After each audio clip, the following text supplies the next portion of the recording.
এজন্য আল্লাহর কাছে বলেন, ও রব্বুল আলামিন, রমজান মাস যেহেতু আপনি আমাদেরকে দিয়েছেন গুনাহ মাফ করাইবার জন্য, অতএব আমার মতন গুনাহগার এই পৃথিবীতে আর একজন নাই, এমন কোন গুনাহ নাই আমার জীবনে আমি করি নাই। রাত্রে গুনাহ করছি, দিনে গুনাহ করছি, আমার চোখ দিয়ে হাজার হাজার হাজার হাজার জিনার গুনাহ আমি করেছি, এই হাত দিয়ে আমি গুনাহ করেছি, পা দিয়ে আমি গুনাহ করেছি, কলব দিয়া অন্তর দিয়ে আমি অন্যায় করেছি, গুনাহ করেছি। মাওলা, এই রমজানে যদি আপনি আমাদেরকে এই গুনাহ খাতাগুলো যদি মাফ না করেন, আয় আল্লাহ, আপনার কাছে আমরা কিভাবে মুখটা দেখাবো? এই দুনিয়া থাকার জায়গা না, এ দুনিয়াতে থাকতে পারবো না, এ দুনিয়া থেকে বিদায় নিয়ে চলে যেতেই হবে, যেতেই হবে, যেতেই হবে। মাঝখানে কোনো বাধা থাকবে না, কোনো বাধাও চলবে না। হাজার ব্যবস্থাপনা করার পরেও তোমার যদি মৃত্যু অনিবার্য হয়ে যায়, যখন মৃত্যু অনিবার্য হবে তখন এই দুনিয়া থেকে বিদায় নিয়ে চলে যাইতে হবে। এই জন্য ভাইরা আমার, নিজেরা ছোট মনে করো, আল্লাহর কাছে দুইটা হাত উঠায়া চোখের পানি ছাইরা তারপরে কান্নাকাটি করো, ও মাবুদ, জীবনে যত অন্যায় করেছি দয়া করে আপনি সমস্ত অন্যায়গুলো মাফ করিয়া দেন, ক্ষমা করিয়া দেন। কারণ আমি যদি এই মুহূর্তে মারা যাই, আমার জীবনের মধ্যে এমন কোনো গুনাহ নাই আমি না করেছি। এই গুনাহ নিয়ে যদি আপনার দরবারে আমি মুখটা দেখাই, লক্ষ লক্ষ কোটি কোটি কোটি কোটি মানুষের সামনে আপনি যদি আমাকে লজ্জিত করেন, অপমানিত করেন, আমার কি হবে? শুধু লজ্জিত আর অপমানিত না, আমার গুনাহের কারণে তো আপনি আমাকে জাহান্নামে দিয়া দিবেন। ওই জাহান্নামের আযাব বড় কঠিন, জাহান্নামে আমরা কেউ যাইতে চাই না। জাহান্নামের আগুন সহ্য করবার মতন আমাদের সেই শক্তি আর সাহস নাই। অতএব মালিক, দয়া করে আপনি আমাদের জীবনের গুনাহ খাতাগুলোকে মাফ করে দেন। বেশি বেশি আল্লাহর কাছে কান্নাকাটি করুন। কথা কি বুঝাইতে পারছি না ভাই? আল্লাহর কাছে বেশি বেশি চোখের পানি ফেলাইতে হবে। চোখের পানি ফেলানোর পরদান আল্লাহর নবী বলছেন, কোন বান্দা যখন আল্লাহর কাছে হাত উঠায়া চোখের পানি ছাড়িয়া দেয়, ওই চোখের পানি নাকের ডগায় আসার আগেই আল্লাহ তাআলা তার জীবনে যত গুনাহ আছে সব গুনাহ খাতা আল্লাহ মাফ করে দেয়। শুধু তাই না, অন্য হাদিসের মধ্যে আল্লাহর নবী সাল্লাল্লাহু আলাইহি ওয়াসাল্লাম বলেন, বান্দার চোখের পানি কত দাম আল্লাহর কাছে। আল্লাহর নবী বলেন, দুধ দহন করার পরে, গরুটা দুধ দেয় না, বান থেকে দুধ দোয়াইবার পর ওই বানের মধ্যে আর কোনোদিন ওই দুধ ঢুকানো যায় না। যায়নি? বানের মধ্যে আপনি যেটা বাই করেছেন এটা ঢুকাইতে পারবেন? ঢুকানো সম্ভব না। আল্লাহর নবী বলেন, ওই গরুর বান থেকে দুধ বের হওয়ার পরে ওই দুধটা যেমন ওই বানের মধ্যে ঢুকানো অসম্ভব, আমার বান্দা যদি দুই ফোঁটা চোখের পানি ছাড়িয়া আমার কাছে কান্নাকাটি করে, বলে ওই গরুর বানের মধ্যে দুধ ঢুকানো যেমন অসম্ভব, তার চাইতে বড় অসম্ভব আমার কাছে হইল আমার বান্দারে আমি জাহান্নামে দেওয়া। তার মানে আমি আমার বান্দারে জাহান্নামে দিব না। হাসরের ময়দানে কোনো পানি থাকবে না, কোনো কিছুই থাকবে না রে ভাই। আল্লাহ রাব্বুল আলামিন, ওই যে ঘটনা আছে, আল্লাহ পাক রব্বুল আলামিন তার কিছু কিছু বান্দাগুলোরে জাহান্নামের মধ্যে দিয়া দিবেন। ওইদিকে জাহান্নামের জায়গা থেকে রাগ হয়ে হাসরের ময়দানে দৌড়াইতে থাকবে, জাহান্নাম তার জায়গায় থাকবে না। আল্লাহ নবী সাল্লাল্লাহু আলাইহি ওয়াসাল্লাম বলতেছেন, জাহান্নাম হাসরের ময়দানে আইসা বলবেন, ও মালিক, আমার পেটের ক্ষুধা নিবারণ করেন।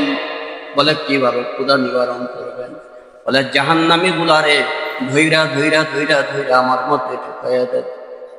আল্লাহ রাব্বুল আলামিন জাহান্নাম গুলারে ধইরা ধইরা ওই জাহান্নামের মধ্যে ঢুকাইয়া দিবে। এরপরে আল্লাহ তাআলা জাহান্নামরে বলবেন, এই আরো কি তোর লাগবে নি? বলে, না আল্লাহ, এখনো পর্যন্ত আমার ক্ষুধা নিবারণ হয় নাই, আমি আরো চাই, আমি আরো চাই, আমি আরো চাই। আল্লাহ তাআলা জাহান্নাম গুলোরে ধইরা ধইরা জাহান্নামের মধ্যে দিয়ে দিবে। আল্লাহ নবী সাল্লাল্লাহু আলাইহি ওয়াসাল্লাম দূর থেকে তাকায়া থাকতেন, জাহান্নাম তার জায়গায় নাই, দৌড়ায়া হাসরের ময়দানে আছে, আর জাহান্নাম গুলোরে খায়া ফেলাইতেছে। ওইদিকে জাহান্নামের পিছন দিক থেকে ফেরেশতারা 70,000 ফেরেশতা সেকুল দিয়া বাইন্দা পিছনে টানতেছে, কিন্তু যতই টানে ওই জাহান্নামের সাথে ফেরেশতারা পারে না। জাহান্নাম শুধু সামনেই অগ্রসর হইতেছে। আল্লাহ রাব্বুল আলামিনের কাছে এই অবস্থা দেখে আল্লাহ নবী সাল্লাল্লাহু আলাইহি ওয়াসাল্লাম ফরমান, ওই হাসরের ময়দানে আমি আল্লাহর দরবারে সিজদায় পড়ে কান্নাকাটি করা শুরু করে দিব। কাঁদতে থাকবো, কাঁদতে থাকবো। হঠাৎ করিয়া আমি যখন কান্না থামায়া যখন সিজদা থেকে মাথা উঠাইয়া দেখবো জাহান্নাম আর জাহান্নামের জায়গায় নাই। যেই জায়গা থেকে জাহান্নাম আসছিল সেই জায়গায় জাহান্নাম চলে যাবে। আল্লাহ নবী সাল্লাল্লাহু আলাইহি ওয়াসাল্লাম বলতেছেন, আমি সেই দিন আল্লাহরে জিজ্ঞাসা করবো, ও রব্বুল আলামিন, এই যে এত কিছু করার পরেও যেই জাহান্নামকে বেঁধে রাখা যায় নাই, প্রায় 70,000 ফেরেশতারা জাহান্নামকে পিছন থেকে টানতেছিল, তারপরও জাহান্নামকে বেঁধে রাখতে পারে নাই, আর এখন অটোমেটিক জাহান্নাম থেমে গেল, ওই জায়গায় চলে গেল। কারণটা কি? আল্লাহ নবী সাল্লাল্লাহু আলাইহি ওয়াসাল্লাম বলেন, আল্লাহ তাআলা এই জাহান্নামের ভয়ঙ্কর রূপ দেখার পরে আল্লাহ তাআলা কিছু পানি ওই জাহান্নামের মধ্যে ছিটাইয়া দিবেন। ওই পানিটা ছিটাইতে দেরি আছে, জাহান্নাম তার জায়গায় যাইতে দেরি হবে না। আল্লাহ নবী সাল্লাল্লাহু আলাইহি সাল্লাম বলতেছেন, আমি আল্লাহ তাআলাকে জিজ্ঞাসা করবো, ইয়া আল্লাহ, ওই যে পানিটা ছিটাইছেন ওই পানিটা কি যেই পানির কারণে জাহান্নাম বন্ধ হয়ে গেল? আল্লাহ তাআলা বলে ওই যে যেই পানিটা আমি জাহান্নামের মধ্যে ছিটাইছি, এটা দুনিয়ার কোনো পানি না, বরং এইটা হইল আমার বান্দা বান্দীদের চোখের পানি।